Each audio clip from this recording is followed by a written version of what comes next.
Good morning, Justice. Good morning again, Salamat po. Father. Naku, pinaunlakan niyo na naman kami ng mga tayong lahat ng mga depoto. Ay gusto ko talaga Oo. mapaliwanagan lahat ng mga Mediatrix devotees. Ano talaga ang nangyayari? Oho. Bakit yung mga ibang obispo at mga kapare na simbahang katoliko ay mismong sumisira sa mahal na Birhen? Oho. Liwanagin po natin, Justice, kasi maraming nagtatanong. Ano po, paano pa ba nag-umpisa itong pag-a-attack nila sa Mediatrix? Saan po nag-umpisa? Nag-umpisa yung pagtira nila sa Mediatrix nung maglabas ng decree si Archbishop Aurelius noong September 12, 2015. Doon kasi, sinabi na niya, kasi remember, may decree siya noong 2009, September 12 din. At doon sa 2009 decree niya, inalis niya yung ban for public veneration of Mary Mediatrix of Our Grace. Kasi yung 1951 decree, pinagbabawal na tayong mga deboto ni Mahal na Ina na Mediatrix of Our Grace, bawal magbigay-pugay sa kanya publicly, meaning sa simbahan. So in other words, hanggang private devotion lang tayo. So ang ginawa ni Aurelius, because he followed his predecessor, the late Archbishop Mariano Gabiola, na inopen niya yung Lipa Monastery for public veneration of the Mary Mediatrix. Pinalabas niya eh. Oo, ni Archbishop. Yes. So doon, nag-umpisa doon. Pero hindi gumalaw yung mga kalaban ng Mediatrix. Oo. Gumalaw sila nung lumabas na ng decree uli si Archbishop Aurelius noong September 12, 2015. Thursday. 6 years after ng first decree niya. Dito, sinabi niya na hindi totoo yung 1951 decree na hindi supernatural ang karakter ng paglabas ni Mama Mary Mediatrix of Grace. Dito, I will just want to quote what he said. Kasi nakalagay dito. I got a copy of this, and in the appendix, there were 2 decrees that were reprinted. One was the 2009 decree of Archbishop Aurelius, and the other one was the latest 2015 decree, which is both dated September 12, which is the feast day of Our Lady of Mediatrix and being celebrated all over Lipa and even in other parts of the country. Dito sinasabi niya, and I want to quote, that the events and apparition of 1948, also known as the Marian phenomenon in Lipa, and its aftermath, even in recent times, do exhibit supernatural character.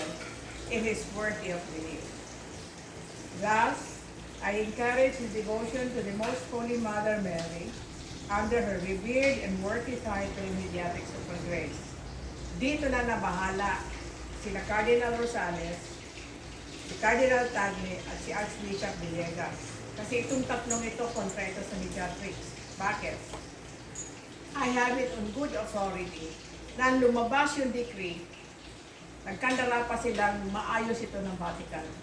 Kaya, even less than 3 months after the issuance of the Argüelles Decree of September 12, 2015, noong December 16, the same year, 2015, sinabi ng CDF Vatican, hindi supernatural ang karakter ng apparition ng phenomena ng 1948. At saka sinabi doon, linipit nila yung findings ng 1951 decree na hindi naman nila inattach doon sa kanilang Vatican Decree of 2015. Ang sinasabi na walang supernatural character. But, ang sinabi rin ng CDF Vatican,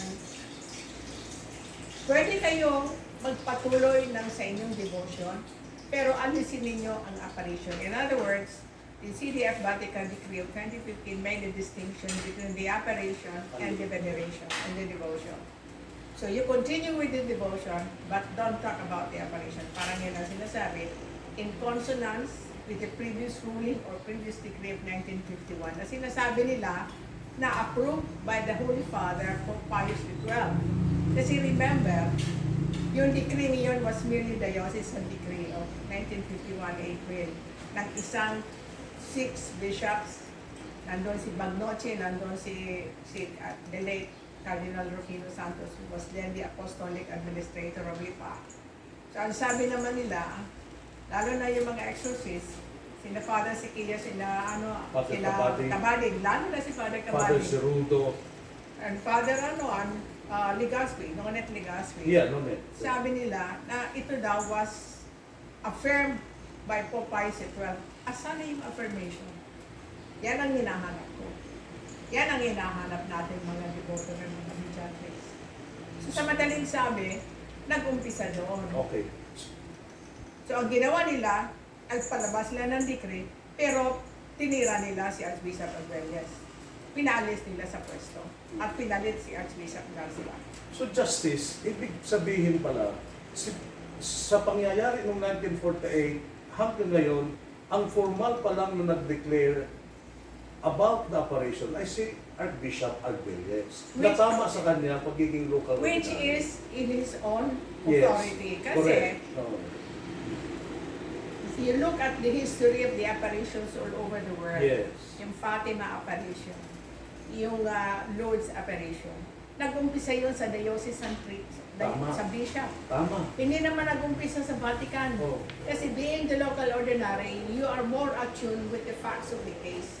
Whether kayo ang nag-iimbestiga at makikita ninyo kung ang mga tao nagsasabi ng katotohanan o kabastugan. So dito, dahil nag-create si Father Simon after in 2009, he created another commission, the court, Yes. the Commission on Research and Development, Yes.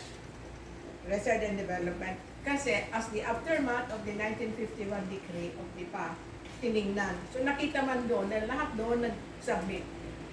Kung iyan ay hindi totoo ang operation, for the last 73 years, nandiyan pa rin yung devotion ng mga tao. You call it sensus fidelium. Yes. Under the canon law, under the Vatican II, dapat ang simbahan maging attuned o maging sensitive sa sensus fidelium. Meaning yung panata ng mga faithful. The expression of their belief. Yes. Oo. And their faith. And their faith. Devotion. Expression of their faith. Then, Lumen Gentium, Yes. na sinabi na si Mama Mary is the mediatrix between Jesus and the man. May definition doon sa Lumen Gentium eh. Kaya wala naman sinasabi na mali ang mediatrix of all grace. Kasi sinasabi ng mahalina na doon, I am the mediatrix of all grace. Why is it that it is singular and not plural? Meaning, the grace there is Jesus Christ, her beloved Son. Hindi yung mga benefits na nakuha niya sa anak niya at minawagas niya sa mga faithful devotees. Hindi. Mismo, ako ang mediator ninyo between my son and you people. So you come to me. Sa historia ng Katoliko, ng simbahang Katoliko dito sa Pilipinas, pag tayo nananalangin kay Jesus Christ, saan tayo pumupunta? Di ba ito nananalangin tayo sa Malena? Kaya marami tayong devotion. Pero ano ang pinakamalakas na devotion dito sa atin sa Pilipinas, saka sa mundo? Hindi yung Our Lady of Fatima, hindi Our Lady of Lourdes, hindi Our Lady of Mercy, kundi mediatrix of her grace na nagpapatotoo that she is the mediatrix between man and her Son, Jesus Christ. Because she conceived in her womb the uncaused grace for Jesus She's Christ. the new ark of the covenant. Yes. So justice, naku maganda, napakalinaw. Gusto kong alamin justice, any idea. So therefore, noong 1951, hindi nila binigyan ng pagkakataon si Archbishop, the servant of God, Archbishop Versosa, na ipakita ang kanyang role as a local ordinary and have a hand on what happened. They banished him to Ilocosur. Ilalis din si Bishop Obiang. So Wow. sila ang pumasok. So, mahirap we have to establish why they have to do it. Well, number one is that my belief and even my suspicion is that ayaw nila na malaman ng katotohanan galing mismo sa bibig ng dalawang obispo ito. Kasi, I'll give you an example. Galing din sa bibig ngayon ni Archbishop Arguelles. Anong ginawa nila kay Arguelles? Diba pinatalsik nila sa pwesto at pinasok nila si Archbishop Garcera dahil hindi nila nagustuhan yung ginawa niya decree, which is he has the right to do so. He has the complete authority as a local ordinary to declare that decree that it is worthy of belief that the Lipa apparition in 1948 is true, authentic, and worthy of belief. Hindi katulad. So in other words, pinabulaanan niya yung 1951 Yes. decree ng mga diocesan bishops na kontrolado ni Bagnoche at saka ni Rufino Santos. Yes. So therefore, going back to Arguelles, Arguelles was acting as the local ordinary and having the authority of the place, and therefore valid. Absolutely. So in other words, sa ginawa niyang decree, he nullified the 1951 decree Yes. of the diocesan bishops. Kasi ang panangga ng mga anti-mediatrics is that hindi niyo mababago yan because it's been ratified by Pope Pius XII. Where is the ratification? Malaking problema. Where is the ratification? Now, since now Pope Francis last year Yes. opened the archives of Pope Pius XII Yes. from 1938 to 1958, it now behooves on the bishops, the Catholic Bishops' Conference of the Philippines, to check whether there is such a thing as 1951 decree on the Lipa apparition signed or proclaimed by the late Pope Pius XII. Oh, malaking hamon to. I challenge them Kasi- in my letter Yes. last January 28. Yes, malaking hamon. Anong ginagawa nila? Nagtatago sila. So in other words, ang ginagawa nila, anong ginawa nila kay Archbishop Arguelles na nagsasabi lang naman ng totoo? Inalis nila sa pwesto. They gang up on him. Kawawa naman siya. So hindi pwede justice with the fight, with the defender doing for the mediatrix. Nasalita lang sasabihin sa atin. There should be a proof. Give me proof. Ano, mga tanga tayo? We are part of the church. The laity is part of the church. The governing body is not just the bishops.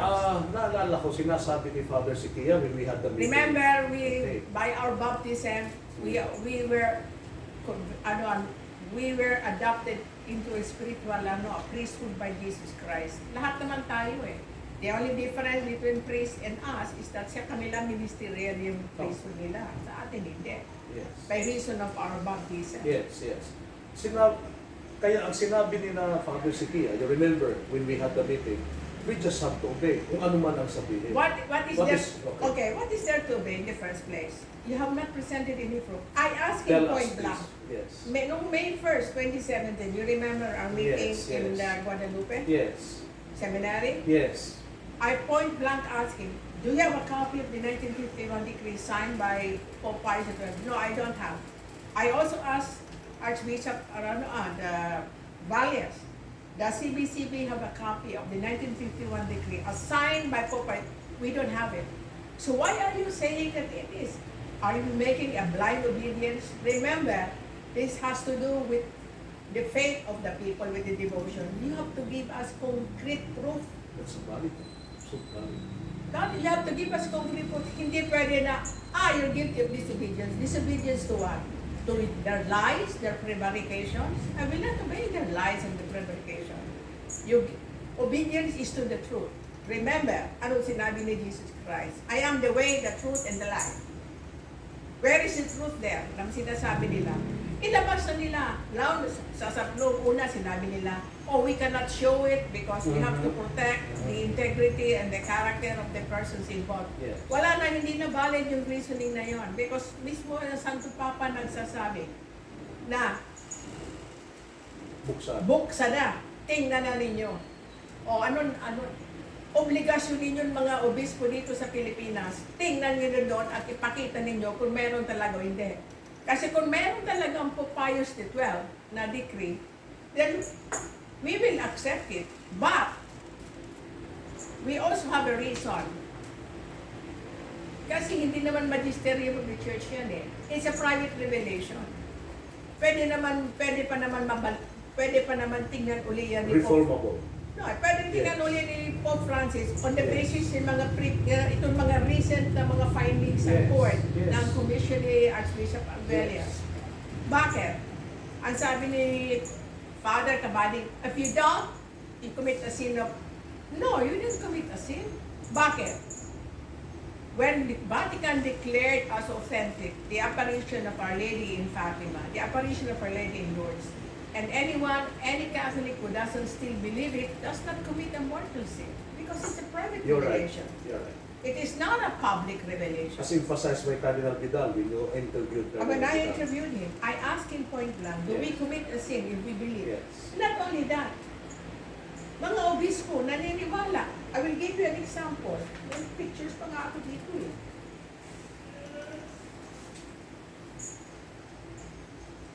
Ano ibig mo sabihin? Kaming mga deboto, pag naniniwala kami sa katotohanan sa mediatics, nagkakasala kami. O tingnan mo naman si Archbishop Banyas, the president of the CBCP. O meron siyang statue nung binisita ko siya sa Davao twice. I visited him in 2018. You were with me, Yes. Father Pio. O, meron siya.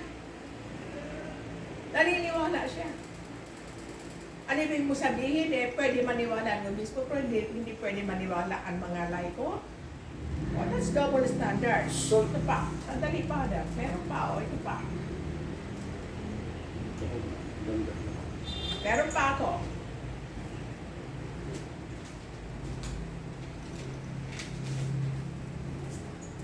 Mismo si Cardinal Rosales, kinurunahan niya si Mama Mary Mediatrix. O yan, no?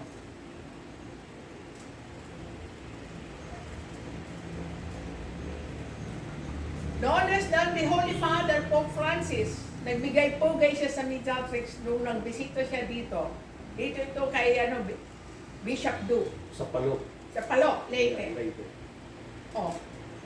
Ano ibig mo sabihin? Pwede sila, pero hindi kami pwede. At nagkakasala kami. Oh.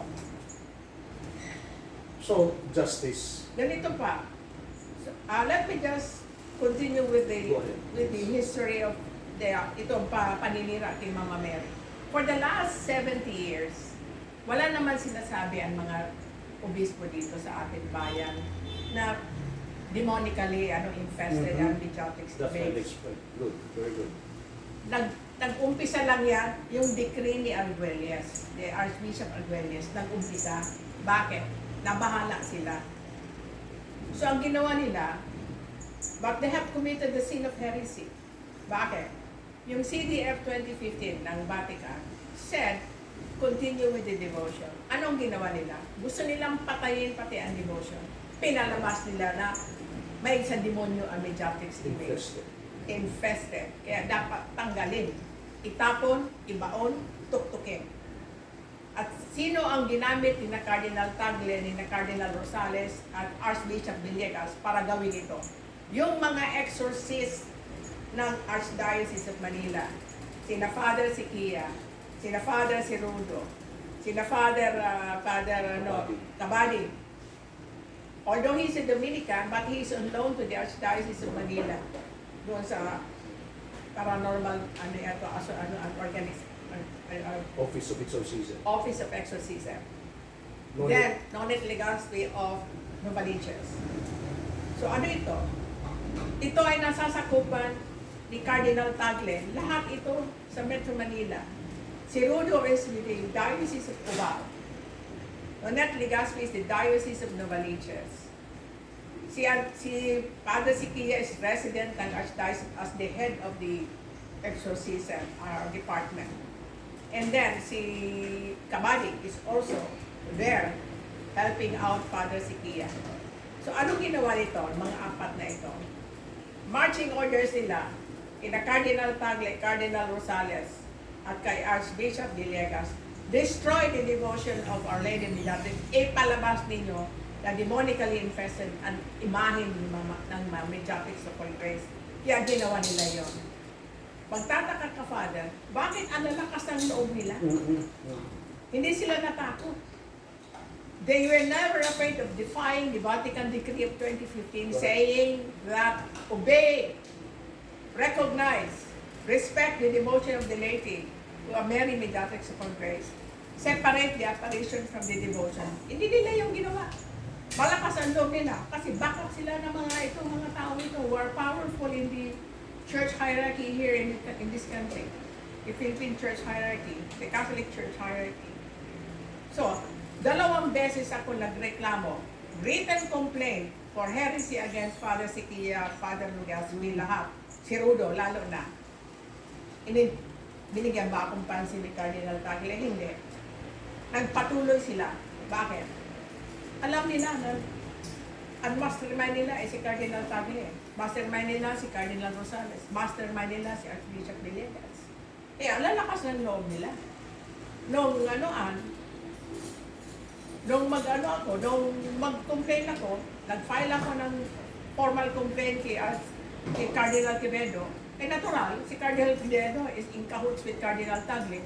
Immediately he said, without even trying to investigate, walang kwenta yan. And stop hitting Cardinal Tagle. I'm not hitting him personally. I am just defending the right of the Mediatrix devotees to have a peaceful devotion to Our Lady Mediatrix. Hindi yung sinisira nilo. Kayo mismo ang sumisira sa mahal na ina. Kayo mismo mga pare, mga obispo, mga kardinal ng simbahan katoliko dito sa Pilipinas, kayo ang sumisira, hindi kami. Kaya ang sinasabi ninyo na paninira ninyo sa amin dahil nagre-defense siya, o ano nangyari sa iyo kahit ang Father Pio. When you were trying to defend the Mediatrix, what did you get in return? Because of my association with Tensing also. Yes. So, nag-file sila ng mga accusation against you. Mga fantastic accusations. Father Pio. By the way, the late Archbishop Oscar Cruz provided me copies of all the cases involving priests all over the Philippines, diocesan priests. At yung office niya, binigyan ako ng USB of all the clerical cases all over the country, and including all communications of the late Archbishop Cruz to Cardinal Tagle, referring to 4 priests under his archdiocese na gustong ipadisiplina ni Archbishop Cruz, hindi naman dinisiplina ni Cardinal Tagle, according to the late Oscar Cruz. You were there when he mentioned Yes, this? I was there. Ano sabi? Imbes na disiplinahin ni Cardinal Tagle yung 4 na pare na gusto niya madisiplina, ay kinukup ni Cardinal Tagle at linagay niya pa sa opisina. No sanction or discipline whatsoever. Why? What are the cases of these priests? Alam nito mga pare ito.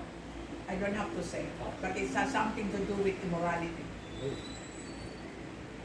Immorality. Sexual immorality. And the names were mentioned by Archbishop Cruz. They were mentioned, but I am not here to make this accusation. I am here to put a stop sa paninira ng mga taong ito sa Mediatrix. Kaya nagdo-double standard sila. Tinira kayo. Alam mo, Father, I was going over the cases na provided sa akin ni Archbishop Oscar Cruz. And you were there. Ano sabi ni Orabe? Doon sa Eastern Salamas, Borongan, iisa lang ang kaso, kayo lang. Sa opisina niya? Sa opisina niya. Ano sabi ni Archbishop Oscar Cruz? Lahat yata mga pare doon sa Eastern Samar, lahat santo, ikaw lang, Father Pio, ang demonyo. Quote ang quote. Ano si Archbishop Cruz? That's what Archbishop Cruz said. Kaya sabi ko nga, asan yung pagtatakip ni your own bishop? Si Bishop Barquez, Crispin Barquez. Ano yung mga doon? Ano yung mga immorality ng mga pare ninyo doon na may mga girlfriends, may mga concubines, may mga homosexual partners. Di naman yung linalagay doon eh. Inano ba ninyo? Dinisiplina? Hindi. You covered up for them. But because of Father Pio's defense of the Mediatrix, talagang tinarget ninyo. Ikaw, Archbishop Barquez, ikaw, Archbishop Socrates Villegas, at ikaw rin, Cardinal Tagle, with the connivance of Cadizo, Father Cadizo, and then with the prodding of Father Siquia, talagang dinikdik ninyo si Father Pio. Gaya ng pagdikdik mo, Archbishop Villegas, kay the late Fernando Suarez, anong ginawa mo sa kaso niya? doon sa affidavit ni Bishop Antonio Palang sa yung affidavit ni Father Jeffrey Shannon, anong linagay nila doon? Talagang talagang tinarget mo si the late Father Fernando Suarez. Nagdala ka doon ng mga espiya na para tingnan. At saka, yung dalawang bata ang nag-udyok sa kanya mga tauhan ni Archbishop Villegas na who later recanted. And that's the reason why the Vatican acquitted him of the crime of child abuse. That's unprecedented na. Ngayon ko lang narinig yan. Acquitted him. And he was very happy. And he got the acquittal. I was with him when we went to see the office of the judicial vicar, and Bishop Tobias was there. Tuwang-tuwa siya. And I did not realize that was the Lord, God's gift to him before he left this world. Kasi February 4 namatay siya. But he had a clean slate. He was vindicated. That is most important for him. Kaya ikaw, siya. Yung kaso ni Archbishop Arguelles, hindi lang siya. Si Bishop Antonio Palang din. Inalod kasi dahil sa close association niya kay the late Fernando Suarez. At saka yung according to Father Jeff Shannon's affidavit and Bishop Palang's affidavit, pinipilit ni Archbishop Villegas na suspindihin from priestly ministry si Father late Fernando Suarez. Ayaw ni Bishop Palang. Kasi at the time, he was the local ordinary and therefore he has the full authority to investigate. Sabi naman ni Bishop Palang, I don't have any reason why I should suspend his priestly ministry. Wala naman ako nakikita sufficient evidence. Saan galing mo yung request of suspension? Sino yung sasabi ka sa parang? Archbishop Villegas. Yeah, that's how grabe sila kung kumilos pagkakalaban nila. And that's not only this. Is this conspiracy? Yes, pati si Cardinal Tagle. Nandun sa kanya, pinakialaman niya yung investigation ni Bishop Palang. Nandun yung mga supposed complainants nandun sa office dito sa Archdiocese of Manila. This is revelation. Yes. Kaya sabi, you'll file a case against me, by all means file a case against me. I will show you all the affidavits of this Jeffrey Frianon and Bishop Antonio Palang. At saka not only that, Bishop Palang hired me as his lawyer pro bono, Father, just like you. Yes. And to demand the appointment of apostolic administrator ni ng Oriental. Si Archbishop Villegas. And number 2, because sinabi ni Archbishop Villegas kay Bishop Palang, you leave because Vatican has already accepted your resignation as bishop. Wala naman siya hanggang ngayon pinapakita. So in my letter, You wrote a letter to... I wrote a letter to Archbishop Villegas. I demanded the production, number 1, of his appointment as the apostolic administrator for San Jose Mindoro. Number 2, the supposed acceptance by the Vatican of the resignation of Bishop Palang as bishop. Yes. Of Mindoro. He ignored my letter. In other words, wala siya na-presenta sa akin. So ano ang pwedeng move? Because they ignored it. Ayaw naman eh. Being the council. No, I have to defer to the decision of my client. Bishop Palang. Si Bishop Palang sabi, ayan na natin justice. But what is important is that she is not able to produce anything. So, that is a misfunction. Okay lang sa kanila, kasi obispo sila. Pero tayo kaming mga laiko dito sa Mediatrix, hindi kami papayag. Makikipaglaban kami. And we don't care whether you're cardinals or you're bishops. As long as you don't respect our right to freely show our devotion to Mary Mediatrix, we will fight you. We will fight you. So justice, marami pong dapat bigyan pansin ang CPCP, ang mga kinauukulan, dahil talagang masalimuot ang nangyari noong 1951. Hindi lang yun. Yung sinasabi nila. Ang daming corruption dyan sa sasabihin nila, the justice system here in this country is corrupt. Mas corrupt ang justice system ng simbahan katoliko. Dyan sa Office of Judicial Vicar, Pag hindi, ay isang pare hindi kursunada ng obispo, kakasuhan po ng ano, Yes. at they will force the priest to resign. I'll give you an example. The case of Father Ronnie Samaniego of Pasig. Oh, okay. Kaso, gumawa ng prepared letter of resignation si Bishop Tobias kasi gusto ni Milo Vergara. Pinapapirma si Father Ronnie Samaniego. So Father Ronnie went to see me. Ang sabi niya, ano nga gawin ko kung hindi justice? Sabi ko, you want to resign or you don't want to resign? I don't want to resign. I want to remain as a priest. Then don't sign it. Tell them, give you due process. Kung ano ang mga kasalanan na sinasabi sa iyo ni Bishop Milo, ng Obispong Milo Vergara, let it prove it. And let you face the consequences. But do not sign anything against your will. Kasi sabi ko, yan, they're taking the easy way out. Because probably they cannot prove their case against you. So they're asking you now, they're forcing you now to resign. Yeah, yes. Well, so, ganito pala ang dynamics. Hasta ang mediatrix ay ganito rin how to deal with the mediatrix justice. It's very unfortunate. But one thing, Justice, what do you think is the reason why the group of exorcists in the Archdiocese of Manila said, and they started attacking by saying, it's demonic? Yun nga, dahil nga sa decree ni Archbishop Arguelles, nag-umpisa yun sa what is the best way now to destroy the devotion to Our Lady of Mediatrix. Kasi nabuhayan yung mga Mediatrix devotees. Ako for one, nabuhayan ako sa decree ni Archbishop Arguelles.